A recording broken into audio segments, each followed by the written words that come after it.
Hey, good evening, ladies and gentlemen, boys and girls, podcast fans of all ages. Thank you for joining us on the Political Deep Dive. I'm Dave Valente, joined as always by Dan the Man Fishman Was and by AJ. Hello, hello. How you doing? Well, I'm going to be squinting at y'all a lot because I'm on my phone and I don't have the best eye health to begin with. So I have to say the picture and sound is excellent though. Yeah. well, yay. Yeah, it's really good. I mean, I'm squinting because I'm blind as shit. So I'm squinting because I'm not wearing my glasses. I haven't been able to find them. I've been looking for them all afternoon. Ahoy, Drew. Hi, Janice. Good to see you all tonight. Ahoy, boy. Give us a like, share, subscribe to all the good things. Helps us out, gets the bandwidth out there, gets the word out there. We're back on Twitter or Twix, whatever it is now. We've been off the last couple of weeks because of policy changes by Twix. So we're on one of the channels. I've been sharing it to the other channels on my Twix. So we are good there. So yeah, this week we're going to be talking about mental illness. Hey, Craig, how you doing? The reason why, I've been talking a lot about mental illness and kind of the impact of what we've been going through collectively when it comes to politics, when it comes to what's going on in the world in general. There's tons of stressors out there. The 2024 election has been a roller coaster to begin with. Couple that with nearly constant war for the last 30 plus years when it comes to the United States. We've been involved in something or another since August 1st of 1992, or 1990, I'm sorry. There's the war in Ukraine now. You've got possible escalation of what's going on in Israel to Lebanon with Hezbollah. The right-wing extremists doing well in France. Oh yeah. But pressures are there.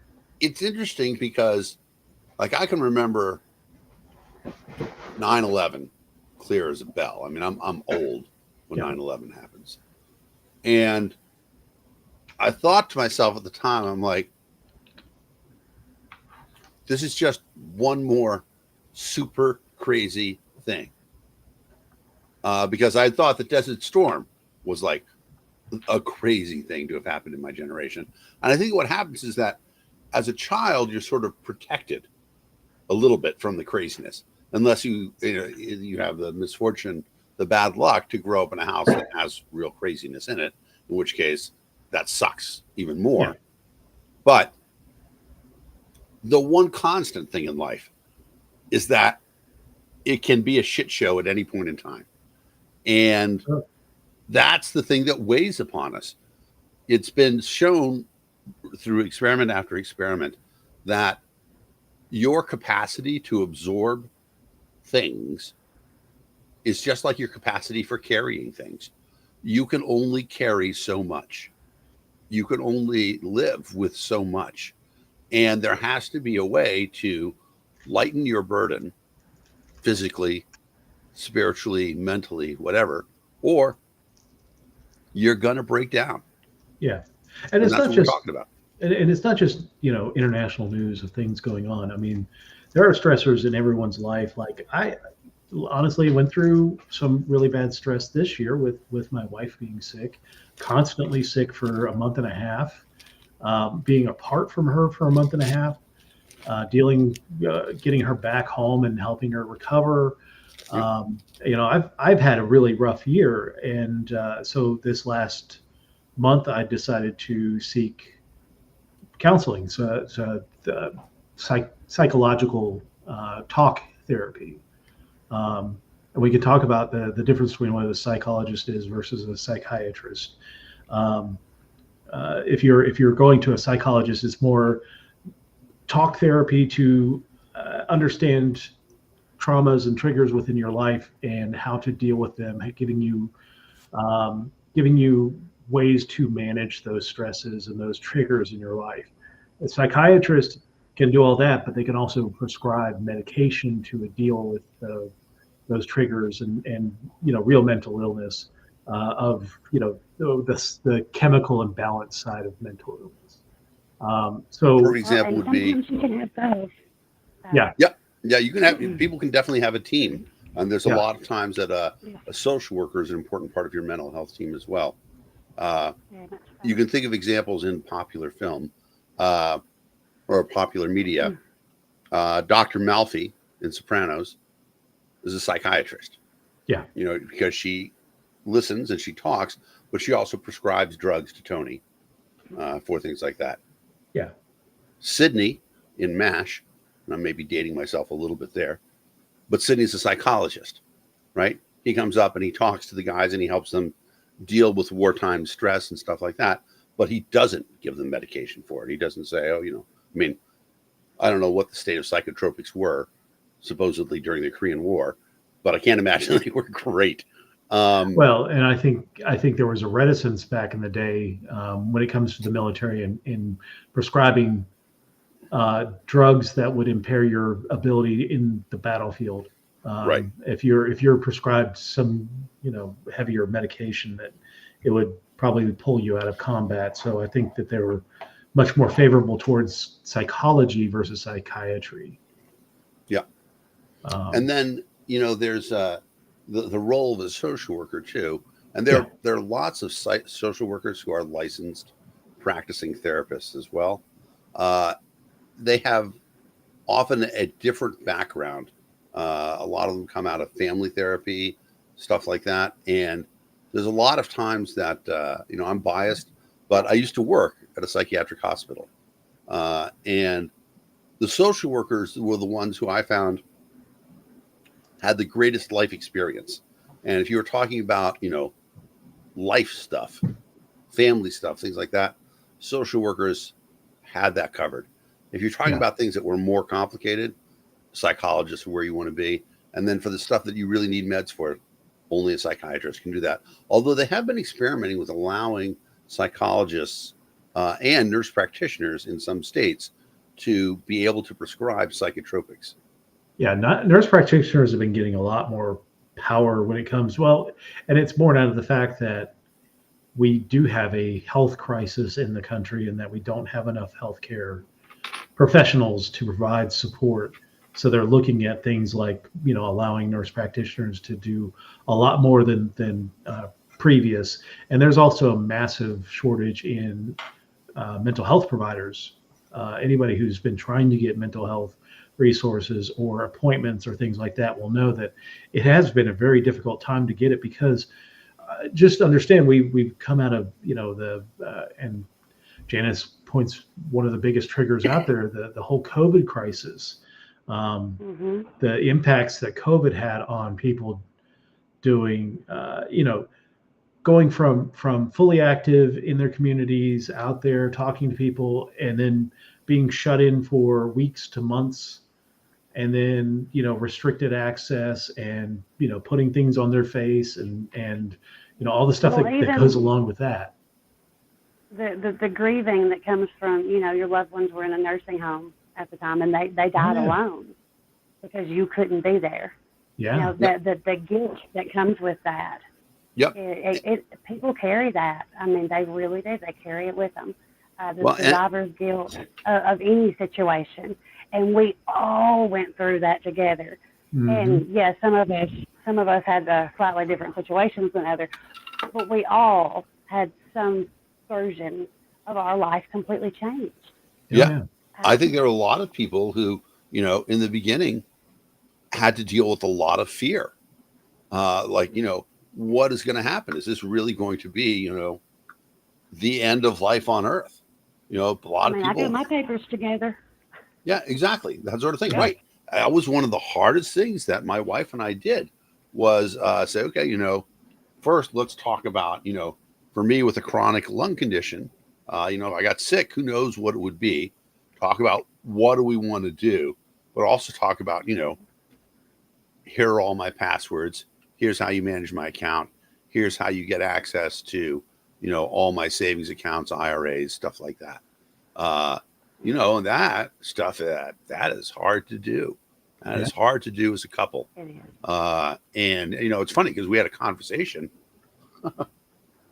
I'll just get a little sort of into it, where Ellie sort of expressed to me what she would want me to do afterwards. And I'm like, I'm not doing any of that stuff. I'll make sure that, you have a very nice send off, but then I'm not sticking around much longer after that. And so, having those conversations with each other, it's hard. It is. And it is, it's this weird world we live in. And to not be able to talk to people about that stuff, because we are social animals, we don't know what's normal in our lives because it's just us. We might be dealing with, extraordinary circumstances. We might be dealing with normal circumstances. I remember this revelation. This is going to sound really stupid and perhaps a little narcissistic, but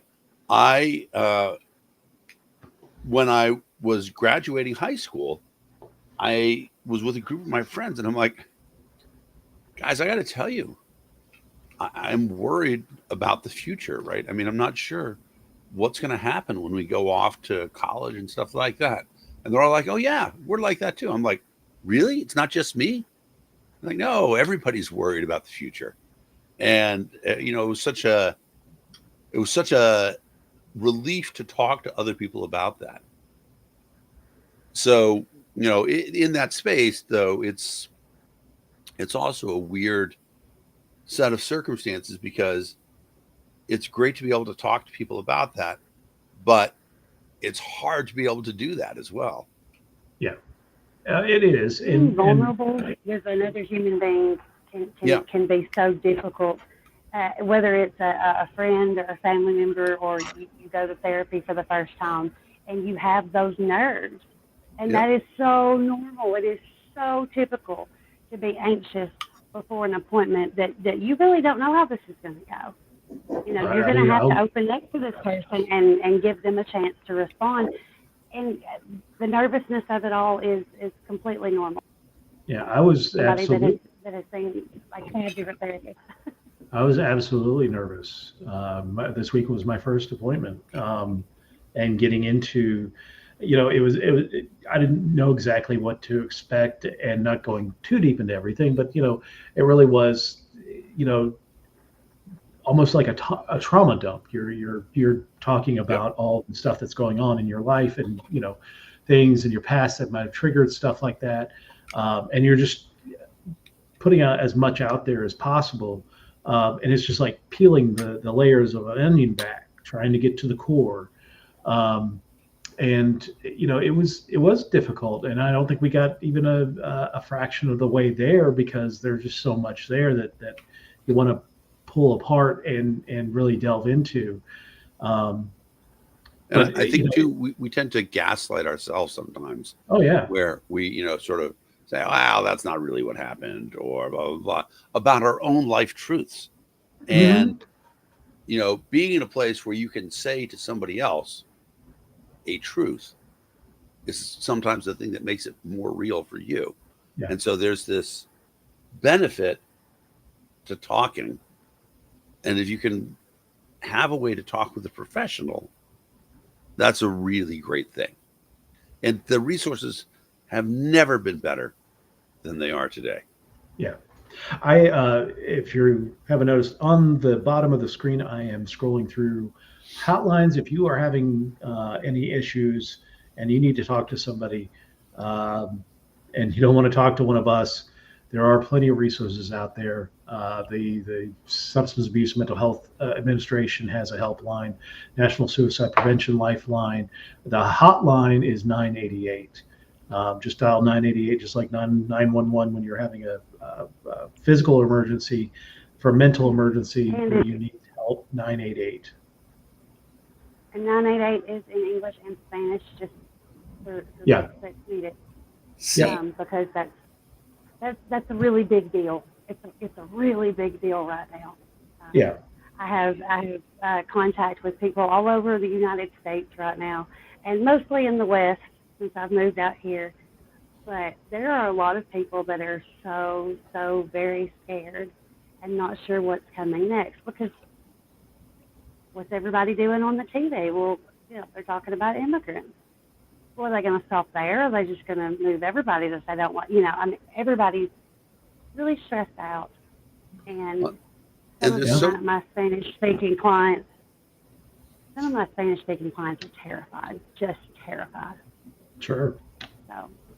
Right. And there's so much violence just in our face all the time that, we all have to wonder because, reality TV and clips on YouTube and Facebook, we all wonder at what point in time does this sort of violence come into my life?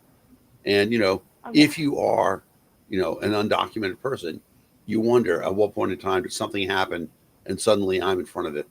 Or, if you're just a person who drives a car, you wonder what happens when I'm just going to be in a road rage or at Walmart or all these things that we see videos of that are just terrible. And we think, that's going to happen to me. Yeah. That is going to happen to me. It is, we can talk about the role of media and, the 24-hour news cycles and its impact on our collective mental health because of, they've got to fill the airwaves and get money for their advertisers and all that good stuff. More eyes, more, it bleeds, it leads, all that type of stuff. But I think just knowing where, the impacts that it's having on you, I think we definitely do need to discuss the idea that where are the warning signs? What are, and what I'm going to talk about are not an all inclusive list. These are like big highlights, things that are big signs. But if you think that you need to speak to a professional or speak to a friend or anybody, do it.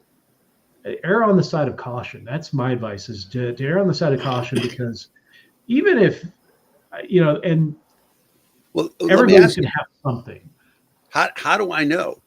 Yeah. How do I know that, what is bothering me, these thoughts that run through my mind at night, the thing that stops me from getting to sleep, the thing that makes me have to pull the car over at some point in time, think, how do I know that's not just regular life? How do I know that maybe I should seek some treatment for it? Yeah. So here's you're having to pull the car over and you're staying up at night worrying about it. Yeah, I mean that's what these signs are. So some signs of possible mental illness or depression or whatever. Not all mental illness is depression. I know a lot of it gets couched. It's like how the people who are against sex work call everything trafficking. I think everything kind of gets lumped into the depression bucket. Right. But yeah, so excessive worrying and fear. And I'll tell you how many of these I had before I sought help.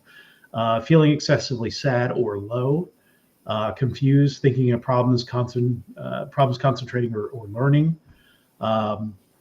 So more signs, extreme mood changes, including uncontrollable highs and feelings of euphoria, prolonged and strong feelings of irritability or anger, avoiding friends and social activities, and then some more signs, difficulties understanding or relating to other people, changes in sleeping habits, as we talked about, feeling tired and low energy, and sometimes some symptoms of mental health disorders will appear: physical problems, stomach pains, heart palpitations, those type of things. So just some ideas of eating when you're not hungry or not eating. So people process it differently. I know at one point when I was having, back in my college days, had a romantic, my first college days, romantic fling go sideways. I didn't eat. And I was, so depressed and in my head all the time. But I will tell you, out of these signs, I would probably say there's there's three each. I would probably say 6 of the 9 I had. And it's just, they don't all present at the same time. They don't, it's not like I'm always worrying, but if I wasn't worrying, maybe I was low energy, and not sleeping well. If I was, had decent energy, I was, having confused thinking, not able to focus my thinking. So they manifest in different ways at different times. So, now it's the idea of going to talk therapy and learning how, what I have in my life and what I need to talk about, and get out there and deal with, and then coming up with a plan with my psychologist on how to mitigate those issues. So, it's interesting. The last 2 posts from Janice and Drew talk about self-medicating. And, it's an interesting thing. We live in a world again today where it's easier than ever to self-medicate. Yeah. Alcohol, cannabis, pretty much all the drugs that you want. Prescription drugs are easy to come by. But I will tell people, and I say this as a person who partakes of the occasional recreational drug experience, drugs are not a great answer to a mental health issue. Even though, you'll hear people say, oh, I just need a drink. Or, you know what, I'm going to go home this weekend. We get super high. Recreational experiences are a good way to put down that burden for a while that we talked about, because you can only carry so much physically, you can only carry so much mentally. And if you're going to have a break from that stuff by engaging in recreational activity, that's one thing. On the other hand, if you think that alcohol, because it makes you feel better in a short term, is a solution to depression, well, you and 95 million other people. And it generally doesn't work. Yeah. And it's one of those things that it's difficult for people to deal with, because what we see on the media, what we see in our popular images, are people addressing mental health problems by partaking of a drink or something like that. And you know what? I'm going to include in there too, what we've been sort of talking about, Janice and Dave, a little bit. There's a lot of people who self-medicate with food. That's not real healthy either. No. What happens when you have something terrible? I'm going to break out the Ben and Jerry's. Comfort what food. Happens when I'm celebrating a new job? I'm going to break out the Ben and Jerry's. We have this unhealthy relationship with food as a mental health thing as well. Sure. And they all add up. We're looking for a solution to the human problem, when in reality, the only solution to the human condition is more humans and human contact. That sort of way of finding a way to talk and identify. And so, I said I worked at a psychiatric hospital. I worked there for 5 years. And we used to say that all the staff was doing therapy in 8-hour shifts. And really interestingly, one of the things that you learn early on, and the psychiatric hospital I worked with, Meridell Achievement Center in Liberty Hill, Texas. It was a residential therapy center for adolescents. And we got some kids who, they had some bad stories. And one of the very first things that I would see the staff teach them to do is to get the kids to say what their problems were, what they were feeling out loud, self-cueing themselves to say, right now I don't feel good. Right now I'm sad. Right now I'm angry. That sort of thing.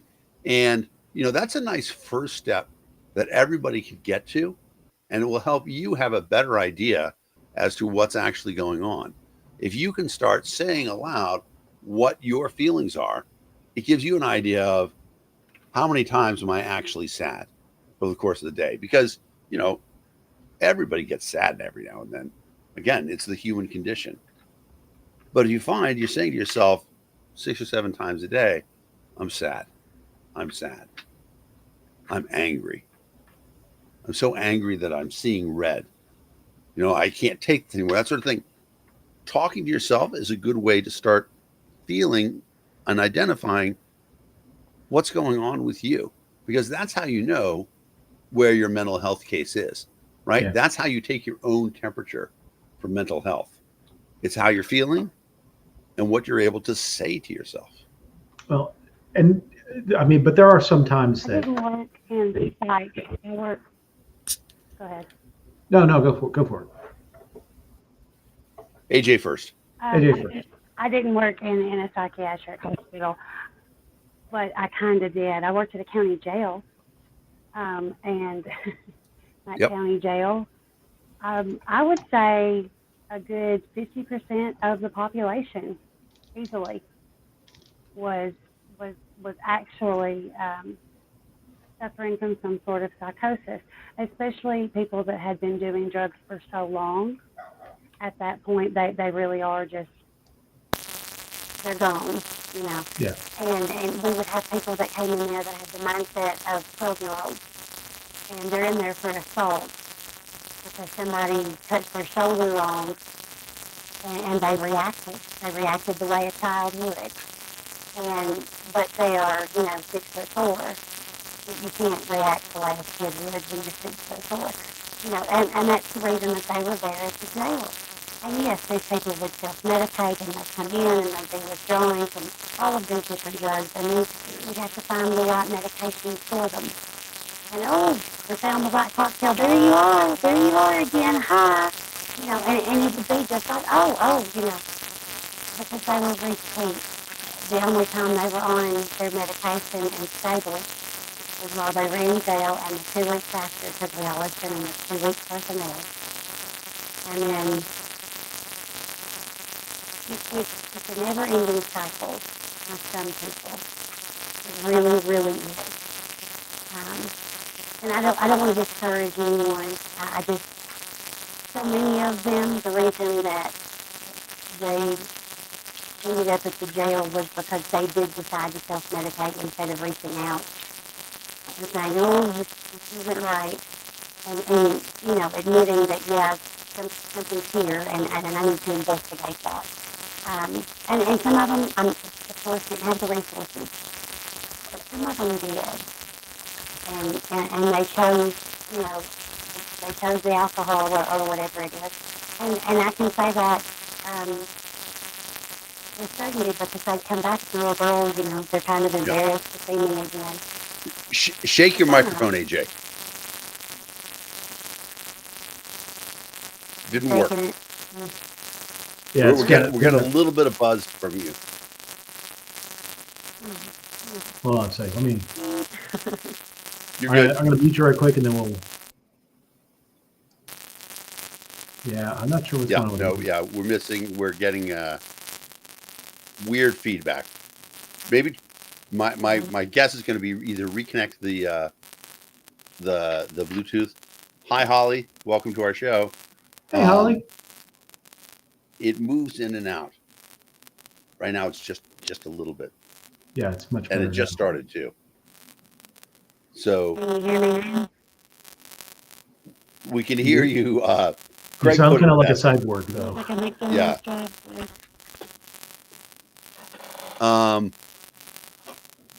Do you have a wired headphones? Or just use the phone. Don't even use the Bluetooth. Can y'all hear me now? It's still scratchy. It is scratchy. Yeah, this is all I've got. It was so good for a while, and your video is excellent. Oh, there. That's great. Yeah. What'd you do? You fixed it.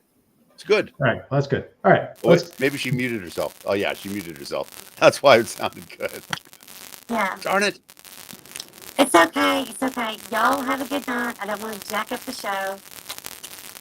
We love you, AJ. Mwah. Thank you. All right. So, Those are really good points. no, they were fantastic points.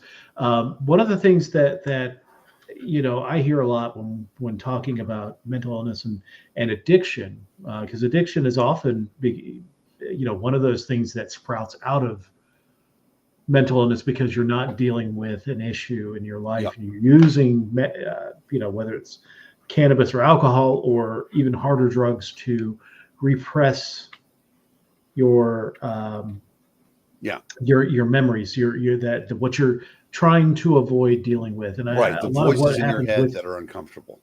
yeah, you're one of the things that you will be dealing with when you do get mental health is, like with my first meeting, we were talking about a lot of the things that happened in my past that are triggering, and it's, we will get all of that out there and then come up with a path forward on dealing with each of those issues, and coming up with strategies to healthily deal with those issues.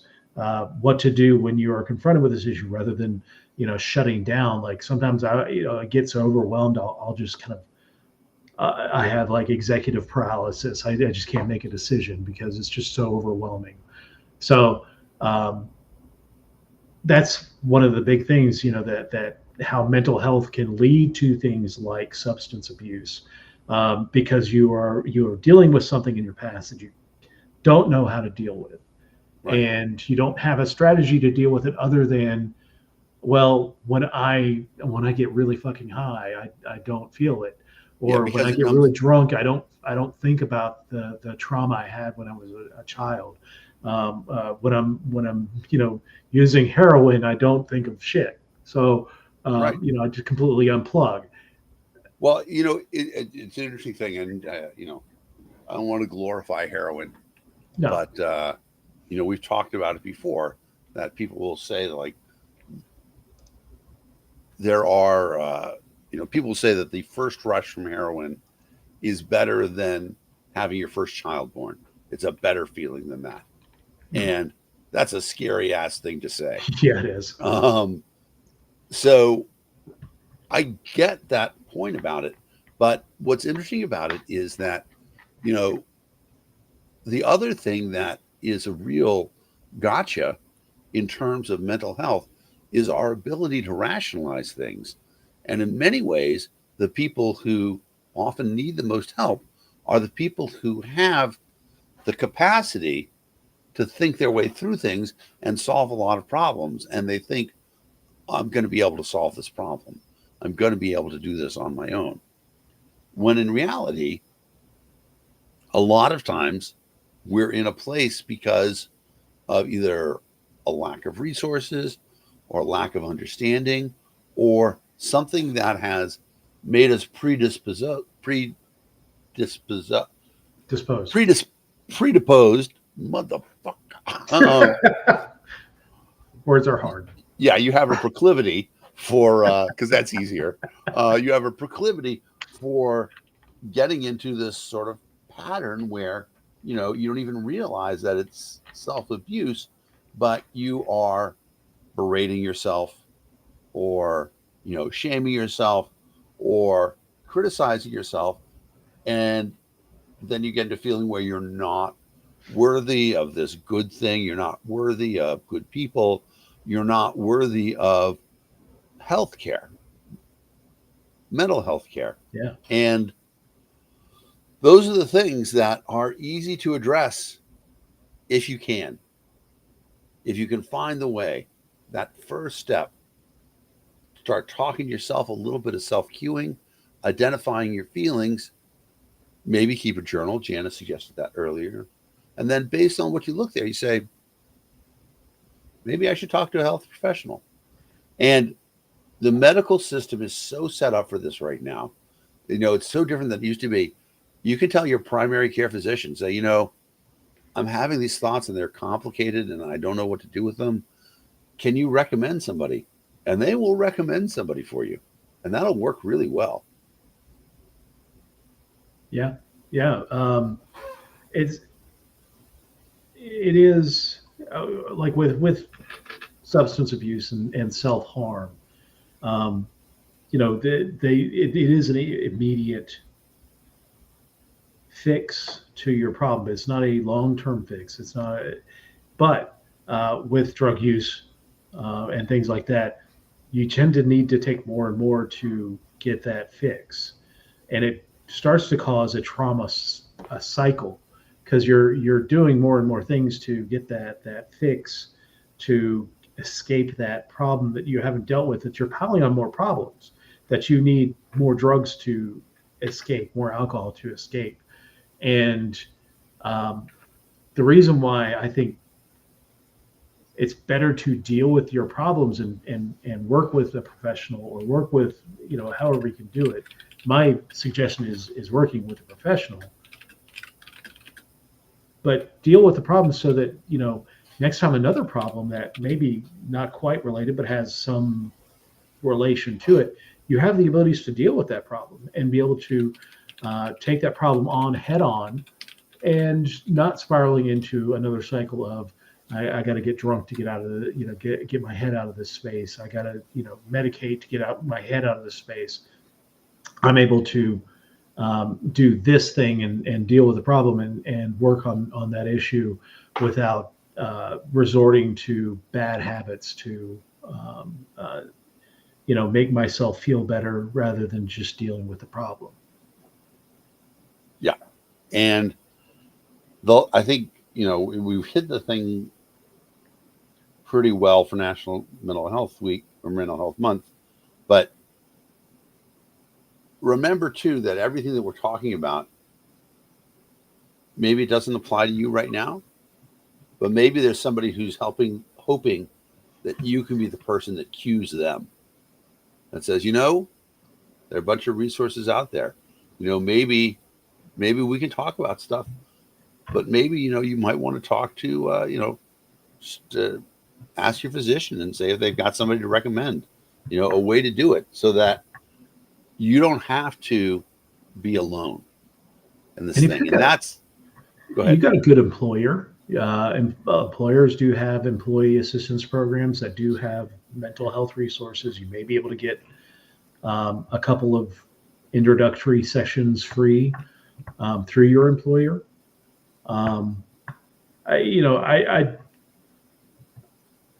I know people, when I've talked about getting help, they've said, well, you can come to me with any of your problems. And I appreciate people reaching out and saying that to me. I do. I don't want to seem ungrateful.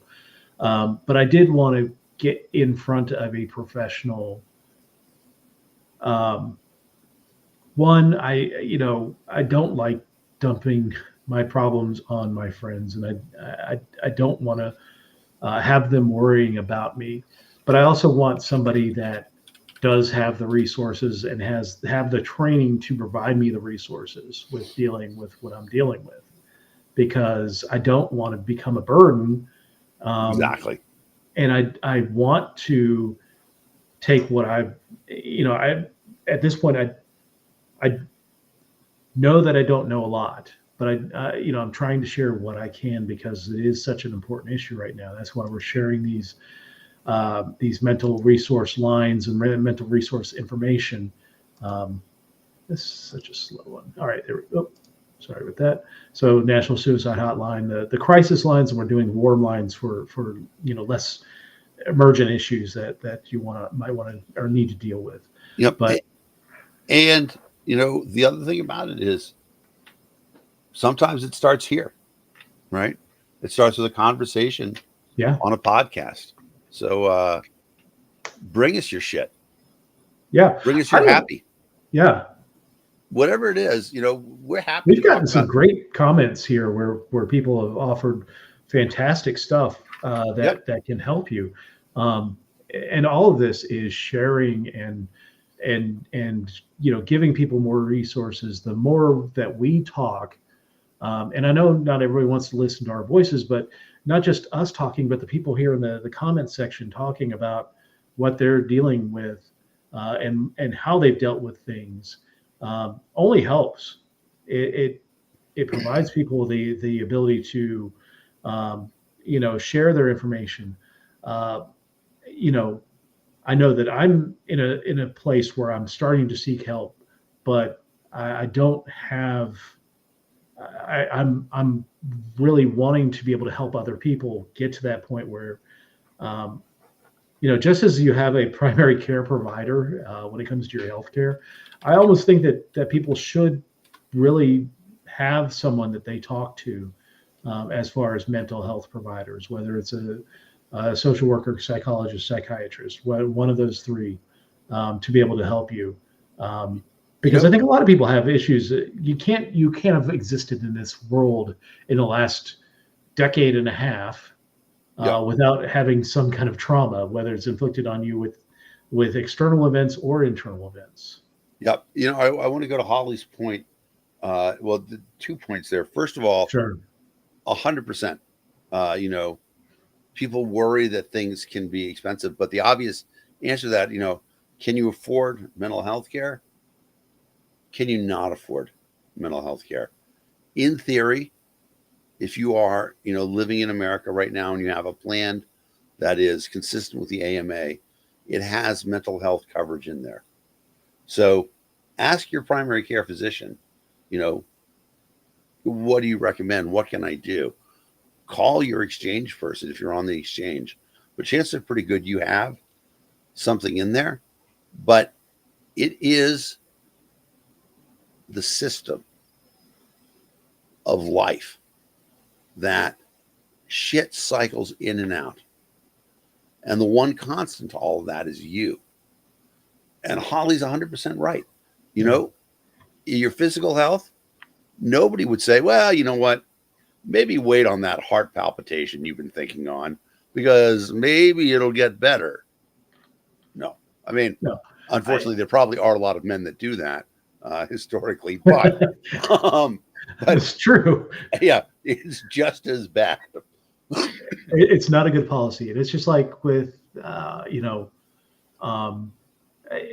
I see this all the time. You'll see like posts that, says going for a walk in the woods is my Xanax or whatever. Never feel bad about having to take medication. If you need to take medication, it's just like for me with diabetes, if I have to take metformin and take Ozempic and a host of other medications, I don't feel bad for taking medications. Not a walk in the woods may help me long term, but the medication is there to help me short term. Right.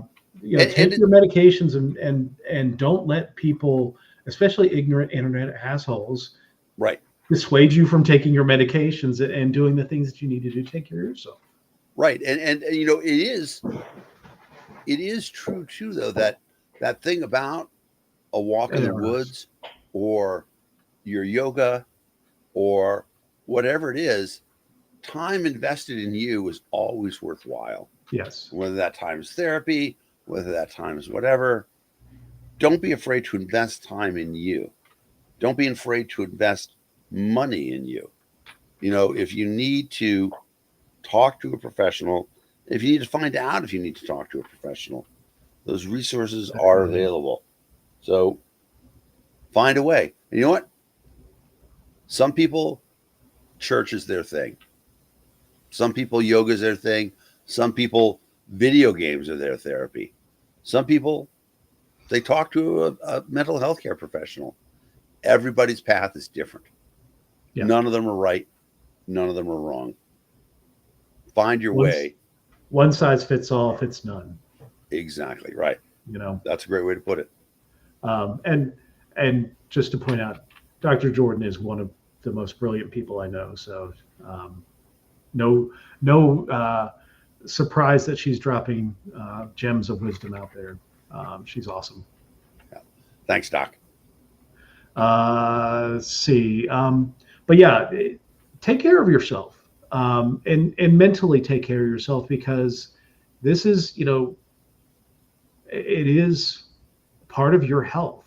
And, we talked about some of the symptoms that, untreated mental stresses will lead to physical stresses and physical issues. So go ahead and make sure that you're getting that stuff taken care of, because if you don't, those mental stresses will become physical stresses, will manifest physically. And there's so many little things that we do for our physical health. We watch our diet, we put in a little bit of exercise, stuff like that. If you can find a way to take that little bit of time for your own mental well-being and do it deliberately, you're going to help yourself. Okay, your job is not just your physical health.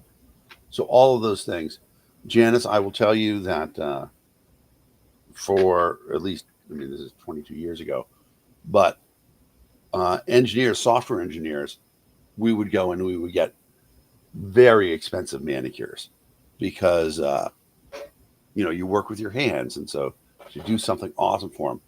I couldn't believe how therapeutic it was for us to just sit there. It's a bunch of guys that you soak in stuff that is not Dawn dishwashing detergent, but then they like buff your nails and they're so smooth afterwards. All this sort of revelation, and it was caring for ourselves, that sort of thing, learning to do that. And here's the other thing about it. We've said, oh, there's all these solutions, stuff like that. I don't want to trivialize it and make it seem like there's always a solution for somebody, because there's a lot of people that I tried this and I tried that, and I still have this darkness in my life. I still feel bad, something like that. Just because you're at the end of your rope doesn't mean that that's the end. That's when therapy really becomes an option. So don't worry.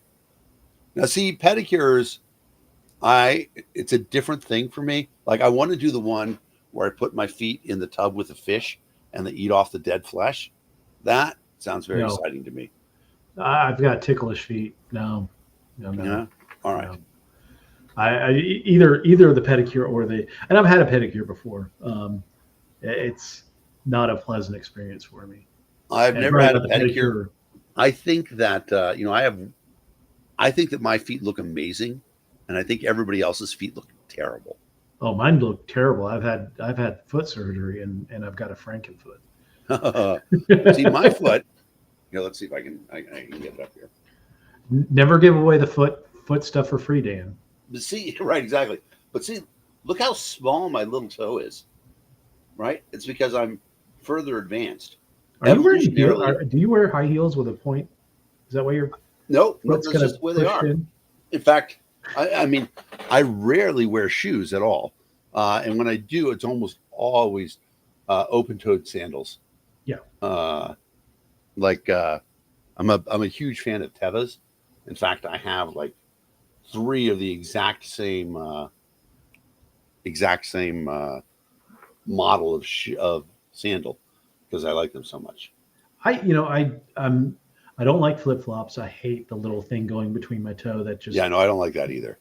I will wear like a sandal like that, kind of an old, modern version of an old Roman sandal type thing. But for me, I'm more just keeping my foot covered up. I do wear Crocs. I don't give a shit what you think about Crocs. I've never worn Crocs. They're very comfy. They're my house shoe, really. Like I just wear them around the house just to, See, diabetics are very, you have to keep your feet free from damage because those can spiral out of control. Right. Interesting. I am, I'm a barefoot almost everywhere inside the house. And then I'll wear slippers when it gets really cold. But my wife and I have sort of different definitions of what is really cold. So while she's still in bed, I like to keep the house around 60. But once she gets up, then really cold is 75. And so then I'm back down to bare feet again. I can't do anything above 72 in my house. Oh no, we have. Which my wife is the same way. So that's you are fortunate. My wife is the opposite. In the winter, we have the wood stove, but we generally run the living room over 80 degrees, and it's crazy. Yeah. I hear you, James. There's certainly places where I shouldn't go barefoot, but like the other day, Don't do it in Mexico. I thought well, I mean, I grew up in Texas. I'm familiar with the brown recluse, goat heads. No, goat scorpions, heads. and stuff like that. Fucking goat heads. But I do think that see, exactly. I am with you, Doc. So I forgot what I was going to say. But so the other day, I had to run out to the chicken coop. Actually, hugest disaster, right? So I hear something out of the coop, and I'm not sure what it is. And I look out the window, and there's a family of 4 trying to get into the run. Family of 4 raccoons trying to get into the run. Nah. And so I open the glass door, and the alarm starts triggering, and I try to run out. The screen is on the door. End up running through the screen.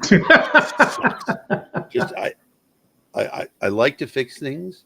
I like to feel, and this actually leads to another topic of conversation. But let me cycle back around to that. So I get out there, but the alarm is going off. As soon as I run out and I'm yelling, the parent raccoons run away. But the 2 kits have made it into the run, but they're petrified of me. They climb up to try to get out, but we have a net across the top to keep birds of prey out, and so they're stuck up there. And I'm like, how do I get these guys out? Because I don't want to kill them. I don't want to kill raccoons. They're cute. They are very cute. Trash pandas.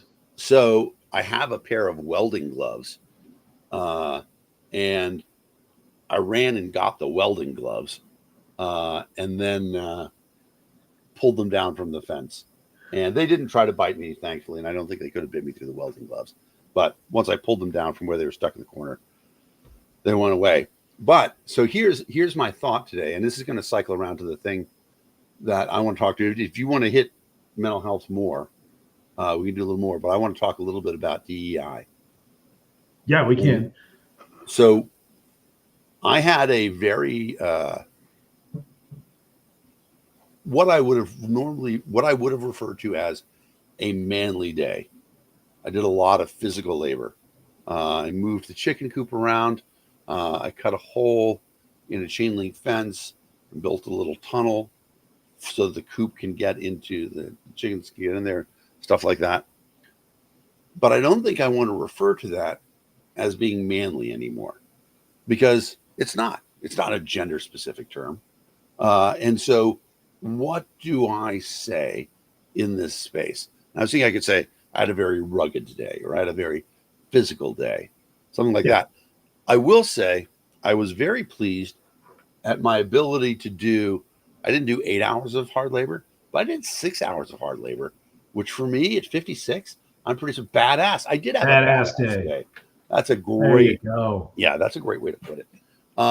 Because it was enjoyable, but it was filled with, the joy of physical exertion, but also overcoming problems, thinking about things, stuff like that. I felt really good about it. And to get the chicken coop into place, I had to tow it with the truck. And that was awesome. It was really good. I mean, I built the coop to be movable. I will say that in retrospect, that probably is something I made the coop too heavy. So it survived.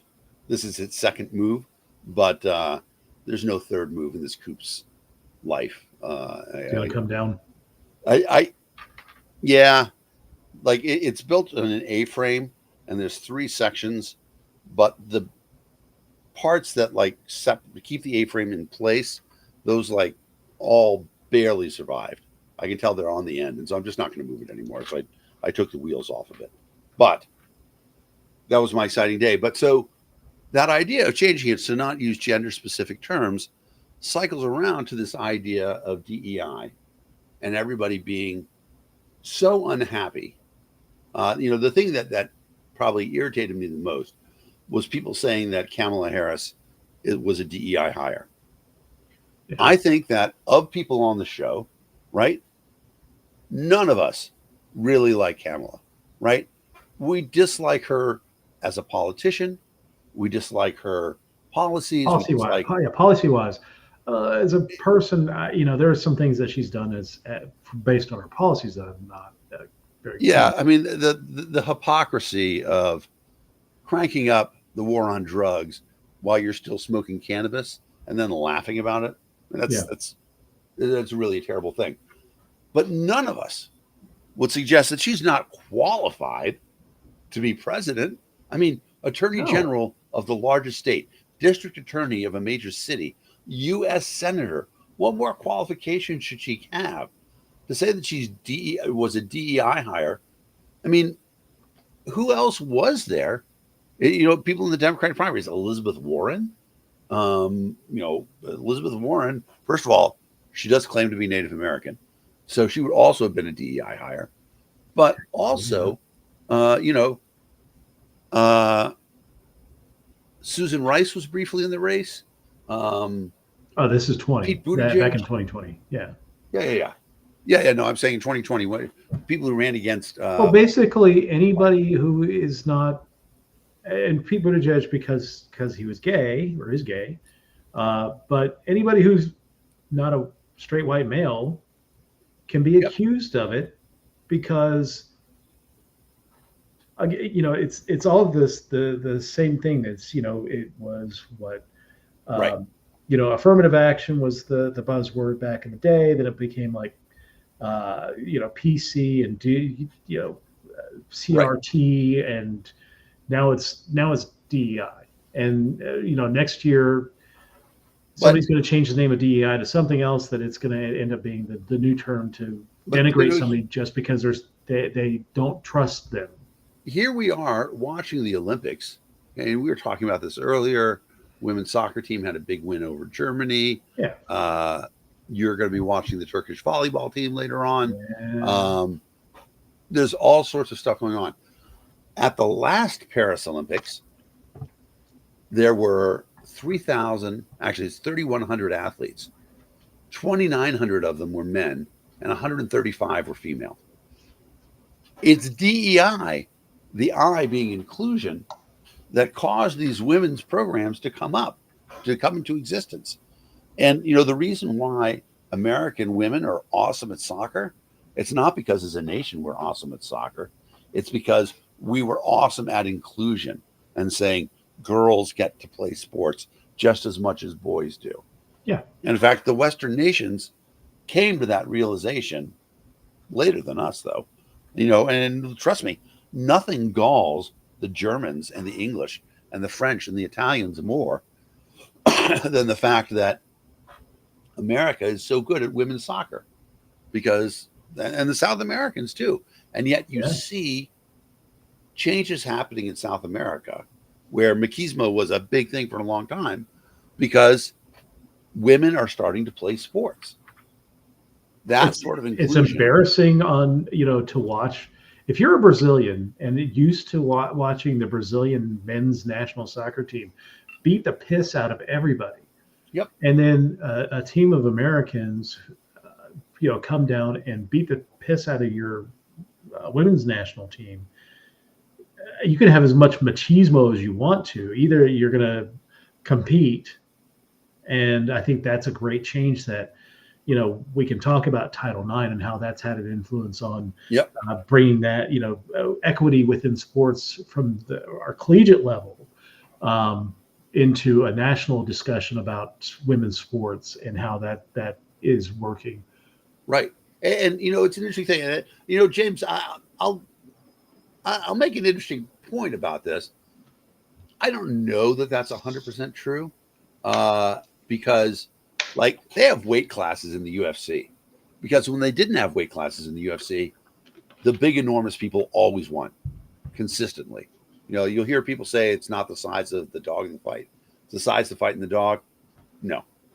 The big 6'4", 6'8", 350 people dominated the 120-pound skilled fighters,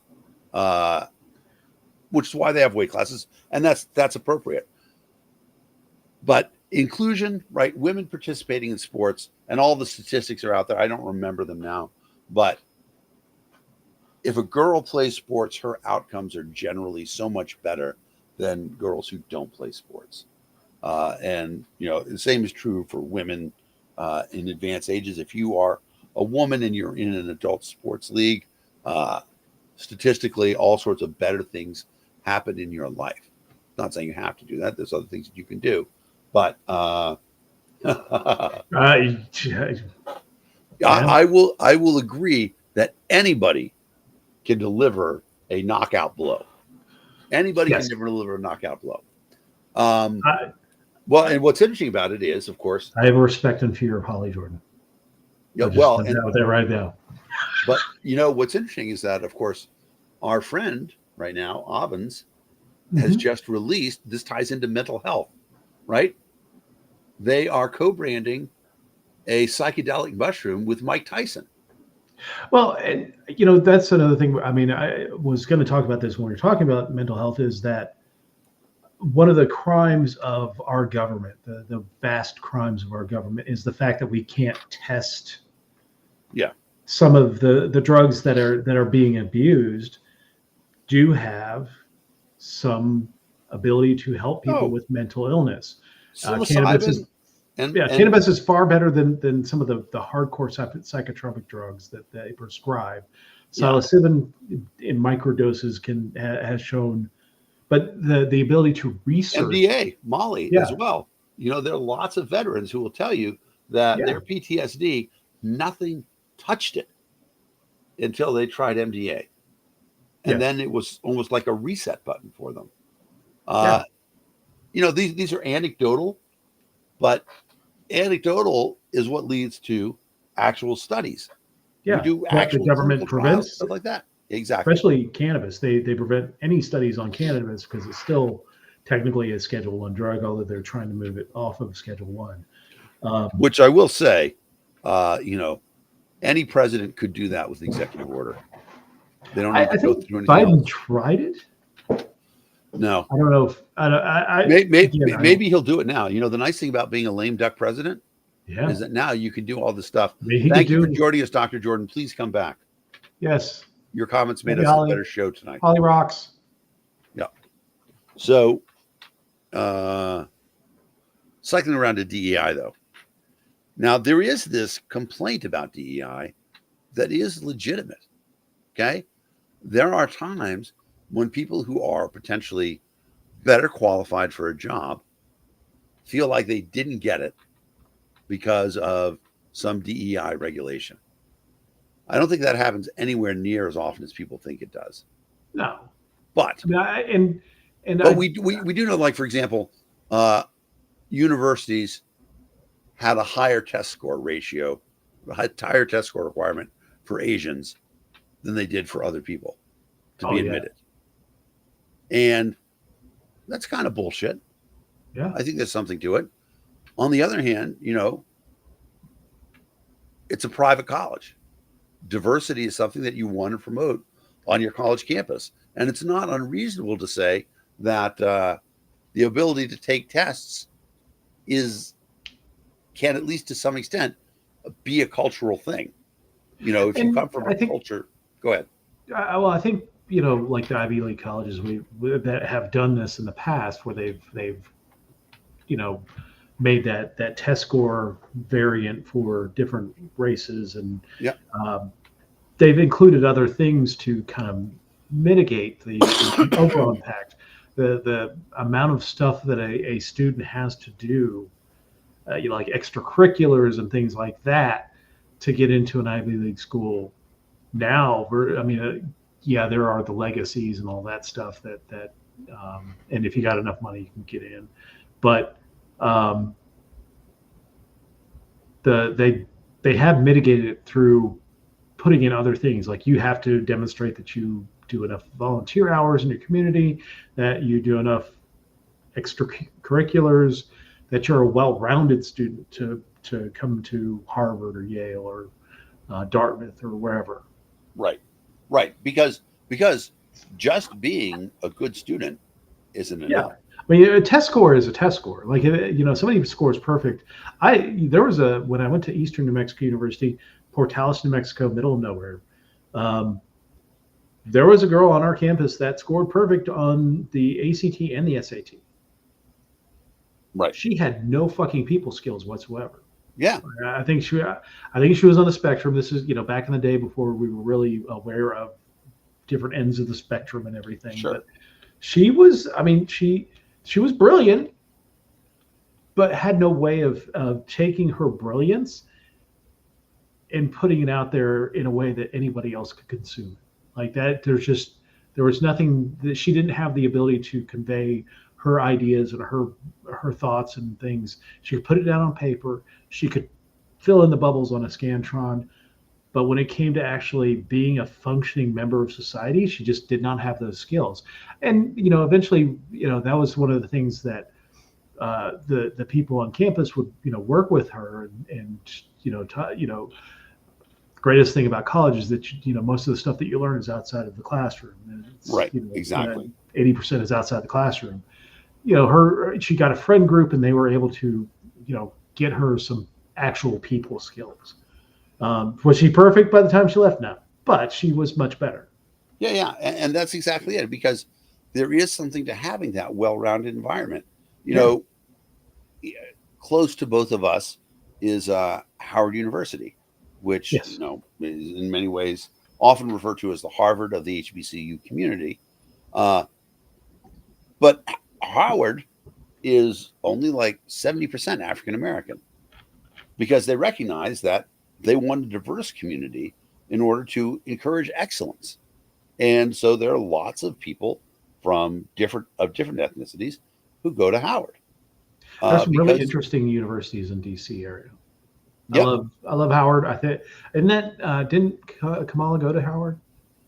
I know she showed up for. Yeah. Was it Howard or what? There's an HBCU in the DC area. I think she went to one of them. There's also Gallaudet in DC, which is the school for the university for deaf people.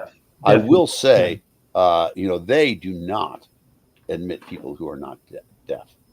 You have to have some hearing impairment. You don't have to be fully. Kamala did go to Howard. Nice Yeah, job. I remember seeing that she had showed up to one of their homecoming football games, and Yep, she graduated in '86. Yeah. It's interesting that she is 59 years old, turned 60 in October. She's a Libra. I don't know why that's interesting, but well, Gen X is the skipped over generation. Like I don't think we'll ever get a president that is Gen X. So she is 64. So she is too early for Gen X. Yep. She's a boomer by 1 year. So we're still stuck with a boomer no matter what. Yeah. But she is close to Gen X, as I think we'll get, and when we switch generations, the next the president that skips the boomers becomes was born in 1980 or something along those lines, who just completely skips Gen X and says, fuck you guys. Yeah. Yeah. There is, a crazy, it's interesting. Speaking of Kamala, I know you've been following this thing about the fake video that Elon Musk retweeted. Oh no, I missed that. It's sort of breaking now, but it's pretty clearly a faked video. Well, it was pretty clearly a faked video, but the content is such that any person watching it should think, no way. There's no way that this is true. But Elon used his platform. I'll send it to you in the private chat. All right. Yeah, that is the thing. We've talked about AI and the impacts that it's going to have. There's going to be stuff out there. There are commercials that I see on Facebook or Twix or one of the other social media platforms, and it's so it's a celebrity talking, and you can see their lips moving. The only reason why it really triggers you that that's a fake is that their voice is rather monotonous. It's not like they're enunciating and putting emphasis in their language. They're just talking about, John Goodman was one of them that I see a lot, where he's talking about weight loss and how he did it with some kind of gummy, even though he had weight loss surgery. They're somewhat believable if you're not really paying attention or don't understand AI and how things are faked. Do you want to show this on? Should we show this on on the show? Yeah, let's show it. All right, hold on a second. Let me. People want to see where we've gone, what AI can do. This is pretty crazy. This is, and the key is that, right? Elon Musk retweeted this. So it has, it's been live for 2 hours, 3 hours, and has 127 million views. And he's had plenty of time to take it down. All right, his tweet says, "This is amazing." Here is the. I, Kamala Harris, am your Democrat candidate for president because Joe Biden finally exposed his senility at the debate. Thanks, Joe. I was selected because I am the ultimate diversity hire. I'm both a woman and a person of color.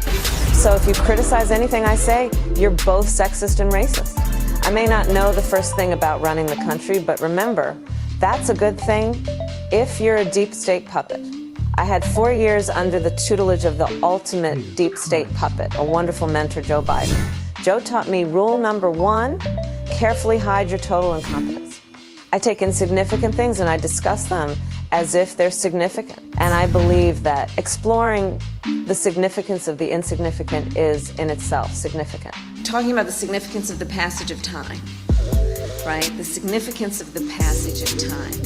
So when you think about it, there is great significance to the passage of time, and there is such great significance to the passage of time. Another trick is trying to sound black. I pretend to celebrate Kwanzaa, and in my speeches, I always do my best Barack Obama impression. So hear me when I say, I know Donald Trump's type. And okay, look, maybe my work addressing the root causes of the border crisis were catastrophic, but my knowledge of international politics is truly shocking. The United States shares a very important relationship, which is an alliance with the Republic of North Korea.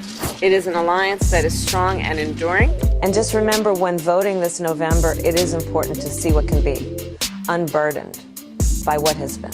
And by what has been, I mean Joe Biden. You think the country went to shit over the past 4 years? You ain't seen nothing yet. Oh, that's shitty. Pretty crazy, right? I mean, you can tell, like if you're listening to it, you could tell that it's clipped. Yeah, like the syntax is clipped. I mean, it's ridiculous. It is. I mean. It should be. It's so ridiculous that it's ridiculous. The fact that Elon Musk would retweet it, yes, is crazy. Yeah, I had to meet Elon Musk. It is. I mean, especially when you consider that. I mean, he says he bought Twitter, right, to get rid of censorship. But this is the problem, right? Is that something like this, when retweeted by the right person, seems official. Yeah. I mean, it's, he is more than, I mean, it's his thing, and he's more than welcome to thumb the scales how he sees fit. But yeah, it was a pretty awful video. I mean, yeah, if you're not a supporter of Kamala Harris, I'm not going to vote for Kamala. That will anger you, I'm sure. But I'm sure within the next 5 days, I'm going to see that video a lot from the right-wing punditry. Yep. Probably resharing Elon Musk's tweet with that video. And it is just a massive official endorsement of really. Of chicanery. Yeah, I mean, it's an endorsement of chicanery because I've seen the same stuff I've seen the same stuff with Donald Trump where they've sure no question they've cut up his voice and all that stuff. I mean, it's not like this is a unique problem to the Democrats that they're just doing this with him. It's happening, but yeah, Elon Musk overstepped here. Yeah, it's at least not saying this is satire. He made it sound like, I mean, hold on a second. Whoops. Right. right? He said it's awesome. If he'd said, "Oh yeah, this is amazing," that right, if he said this is amazing satire, right, and he does have the laughing face emoji with it, so right. Well, and if you only watch 15 seconds, 20 seconds of the video, you don't know that it's satire. No. I am the ultimate DEI hire. Yeah. Right. If that's as far as you got with it, because most people don't have attention span long enough to go longer, you don't know that it's satire. Later on, it gets too much porn now on Twix. Yep. Yep. Exactly. So I'd rather see a perfect pair of boobs than the two boobs that are running for president right now. So, well, there's a tremendous joke. Guy out shopping in the Hollywood Hills. And, I actually rather see an imperfect pair of boobs than the two boobs that are running for president. And the real estate agent said, "Now this house is fantastic." He's like, "How much is it?" And she's like, "Well, it's $25 million, but it has an amazing view."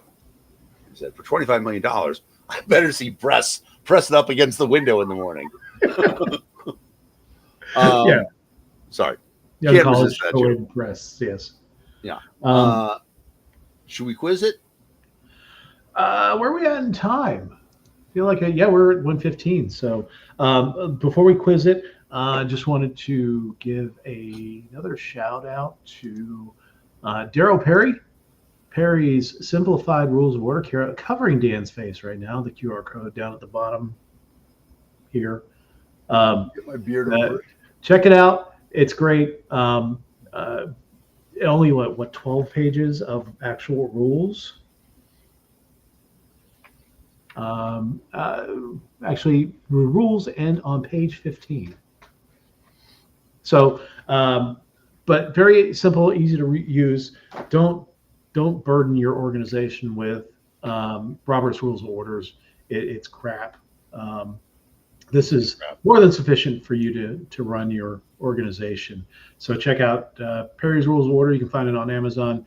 That QR code that I just shared, that'll take you right to the Amazon page, and check it out. So let's quiz it. This week's quiz is not a weekly news quiz. It's on the Olympic Games. Yay. So, Dan, what are your favorite sports for the Olympics? In this Olympics, I'm very excited for rugby sevens. Yes. In soccer, I like track and field. I think it's a little misleading, but I do like the swimming. I think the only thing I don't really watch much of, I don't really care much for women's gymnastics. It's kind of hit and miss to me. It's such a premier sport. Like it's the ice skating of the Summer Olympics. So what ice skating is for the Winter Olympics.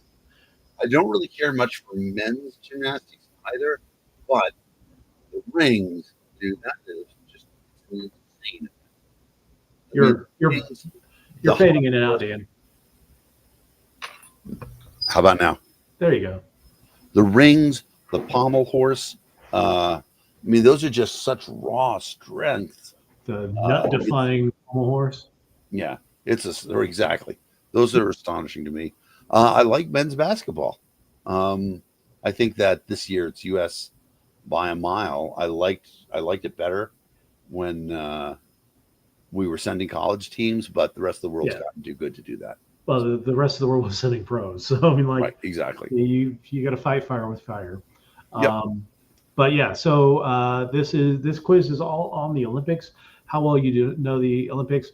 Again, feel free to send us your answers, because I'm sure there's some shit I don't know. But I'm disappointed that AJ wasn't with us, because I would have had to answer all the questions.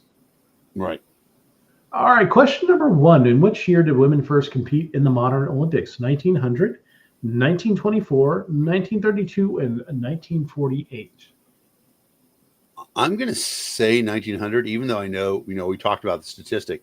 135 women competed in 1924, but I bet you that there was something earlier on. But I know 1924 for sure, but I don't recall anything about it when I looked at it saying it's the first Olympics that women competed in. We got a ringer. I'm just going to say we got a ringer. Which one? Dr. Phil Degatti, who wrote his doctoral dissertation on the Olympics. So All right. he's our ringer. I'm going to go with him on 1900. All right, 1900. Correct. Women first competed in the 1900s. In 1900 Summer Olympics in Paris, where they comprised around 2% of the athletes. The 22 women participated in tennis, sailing, croquet, golf, and equestrian. Since then, the number of female participants and events have grown gradually. It's really interesting that sailing was in there. I mean, that's a really athletic endeavor.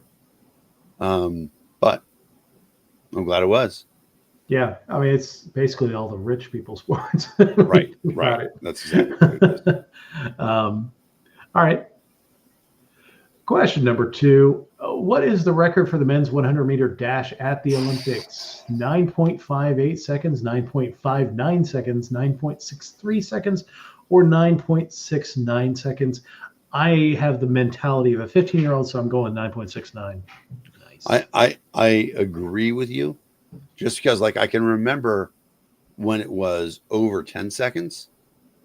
So it's interesting. Now, what I don't know is when it changed from yards to meters, but at the Chariots of Fire one, which I believe is 1920, no, it's in Paris. So it's the 1924 Olympics. It was over 10 seconds then. So Heidi says 9.58. But Dr. Phil says that should be, but sadly it's not. Is that mine? Usain Bolt with 9.58. Oh, 9.63. Terrible. It's in the middle. They would never do that. Oh, he ran the event with a time of 9.58 at the World Championship. So that is the world record, but it's not the Olympic record. That's kind of a bullshit question.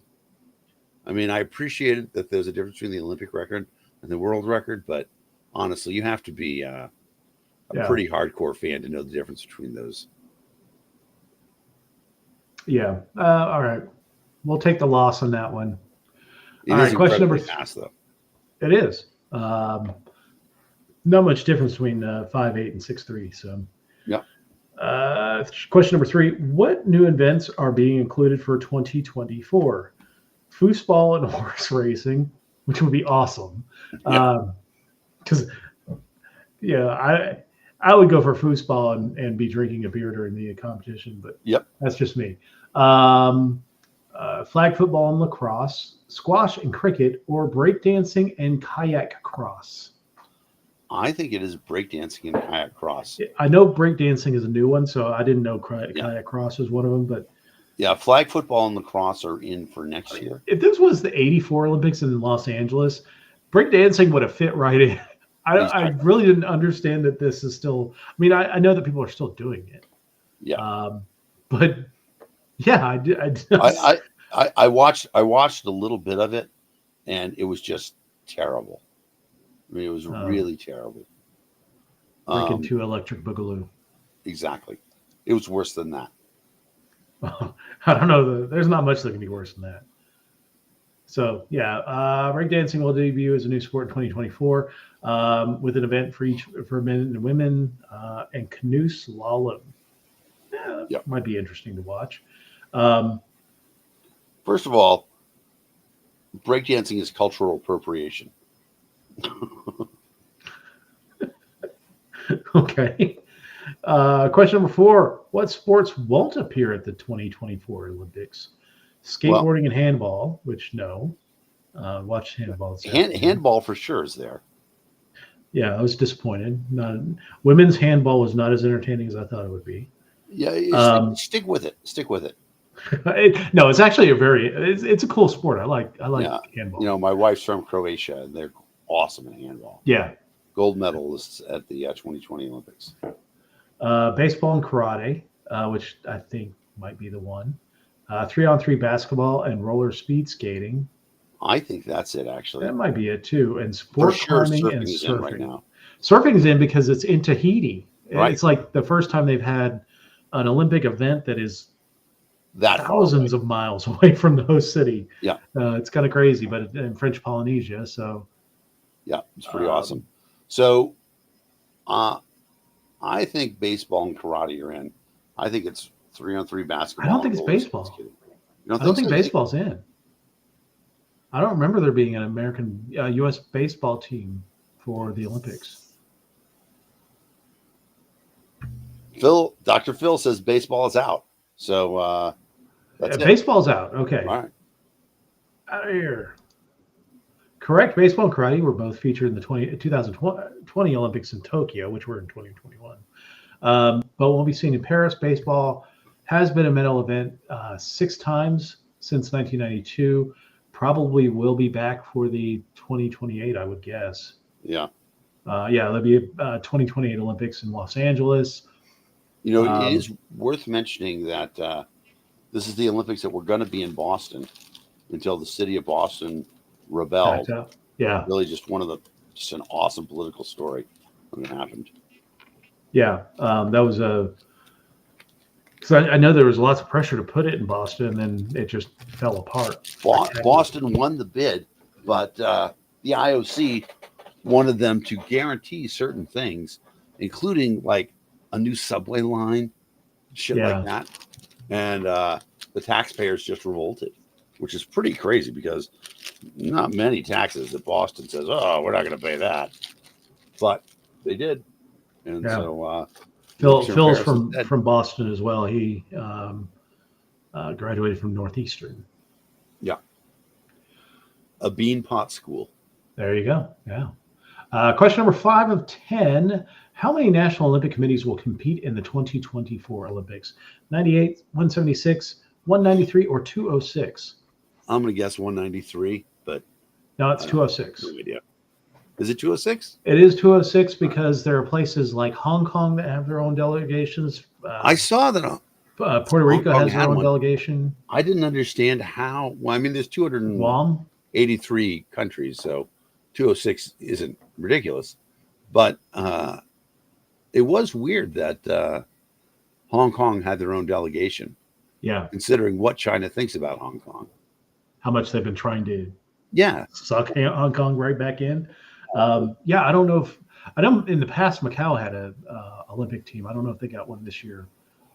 They still have a separate team. The Taiwan, of course, has theirs. Palestine has theirs. Yeah. So there are unrecognized countries that do have theirs. But yeah, 206.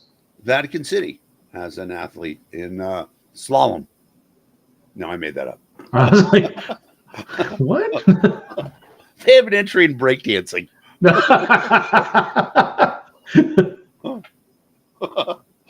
The Pope is bringing it just home. Throws down his rosary beads and just starts breaking it down. Yeah. Exactly. All right. Question number 6. What is the longest distance the Olympic torch has traveled to the opening ceremony? 16,000 miles, 40,500 miles, 85,000 miles, or 116,000 miles? Again, this is a stupid question because they took the torch up in the shuttle once. So it's obviously much further than all of this. So it's got to be 116 then. Well, but it's even further than that. So I don't know. But yeah, let's guess the max. James says 85,000. Yeah, if it's gone up in the shuttle, I'm assuming it's gone around a few rotations on the shuttle. Then that's going to rack up the miles. But I think it's going to be some kind of bullshit that they can't be counting that because that would be way more than 116,000 miles.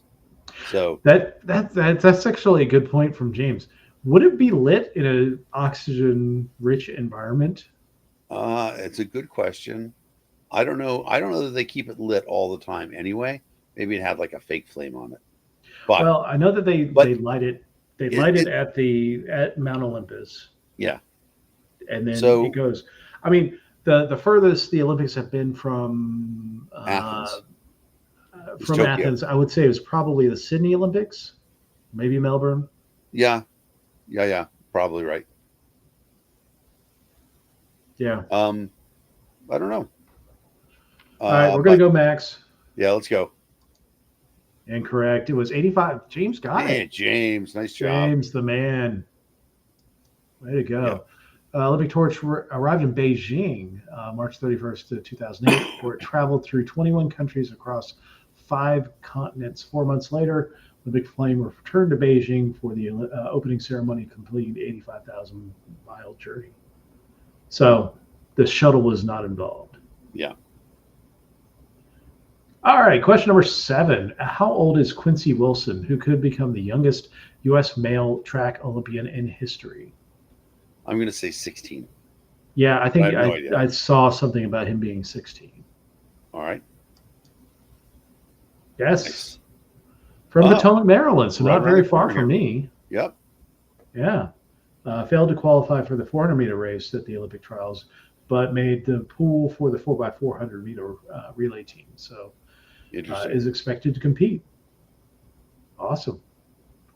Question number 8 of 10. I mean, that's not anything when it compared to like women's ice skating. They're like 14 years old. Yeah, some of the gymnastics are right. ridiculously I think young. in fact, they changed the rules and said they have to be over 14 now. Yeah, they because, well, of course, the Russian doping program. They were doing things that somebody older just can't do. The body just doesn't work like that. Right. The Chinese were using puberty suppressing drugs. Yeah. Question number 8. In the 2024 Paris Olympics, athletes from these 2 countries will be neutral rather than donning the uniforms from otherwise referencing their home countries. Which are they? North Korea and Russia, Afghanistan and Iran, Taiwan and Hong Kong, or Russia and Belarus?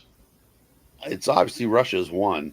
I don't know who the other is. I would guess. Is it Belarus? Okay. Belarus, because they're an official, semi-official combatant in the Ukraine invasion. They've been banned from multiple sporting events from competing. So. Yep.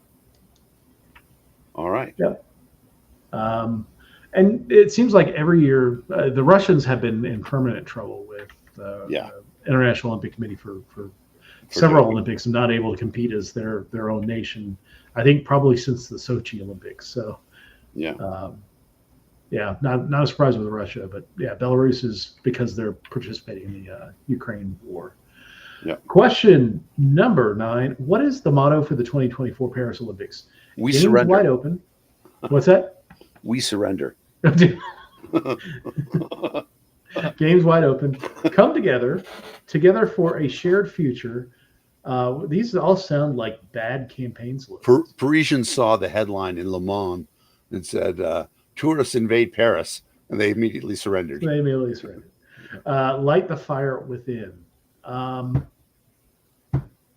I think. What is the lamest sounding one? I think Games Wide Open is the lamest sounding one. Come together. Yeah, come together is a porn movie title. Yeah. Together for a shared future is. That just sounds like somebody running for office. Yeah, it's a Frenchy thing. Although Heidi says it's come together. Oh, Dr. Phil says it's Games Wide Open too. It is. Yeah. Should have been We Surrender. Yeah.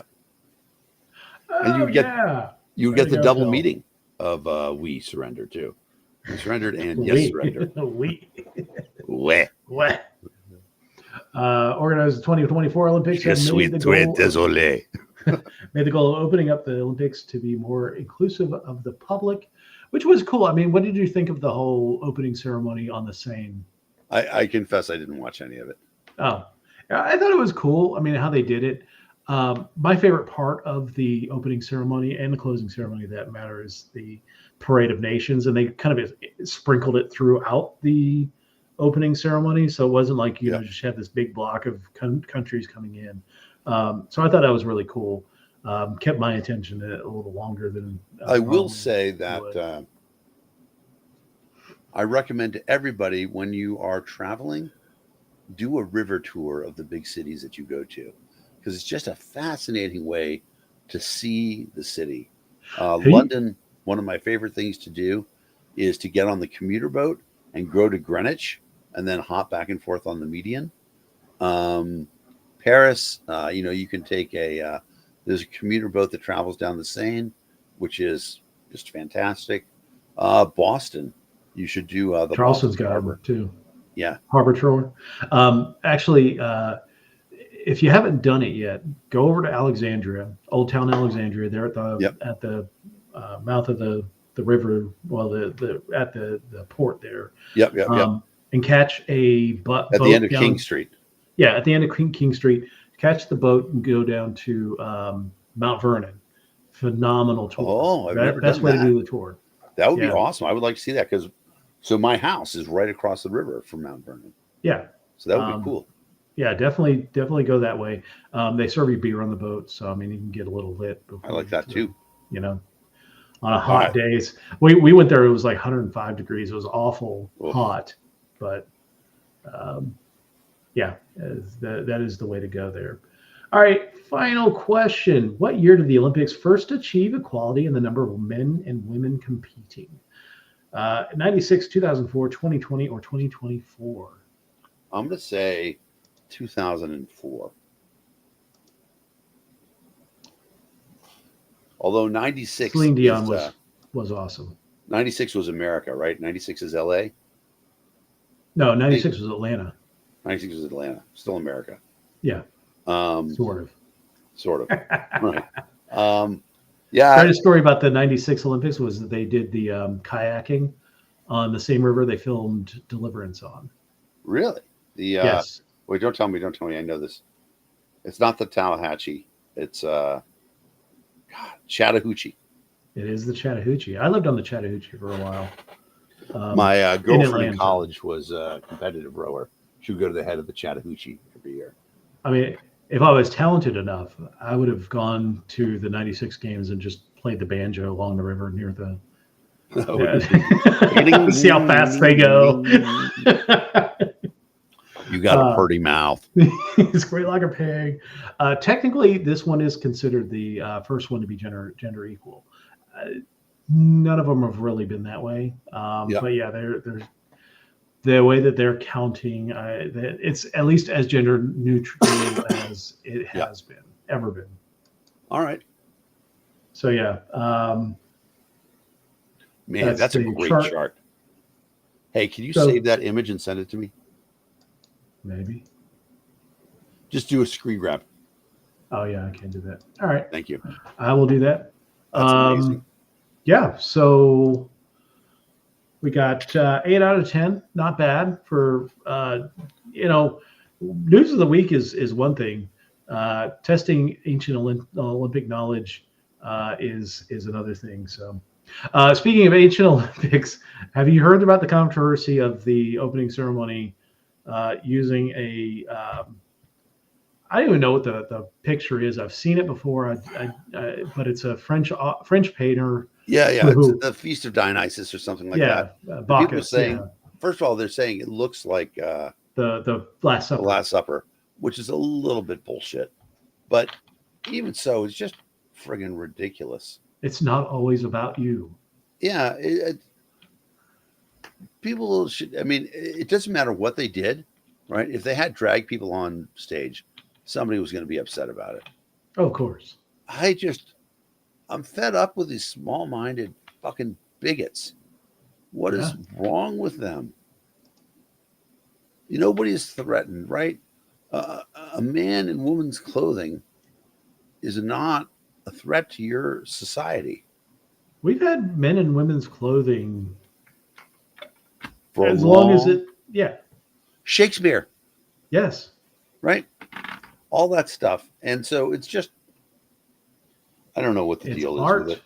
I mean, it's France. I will say, what were you expecting?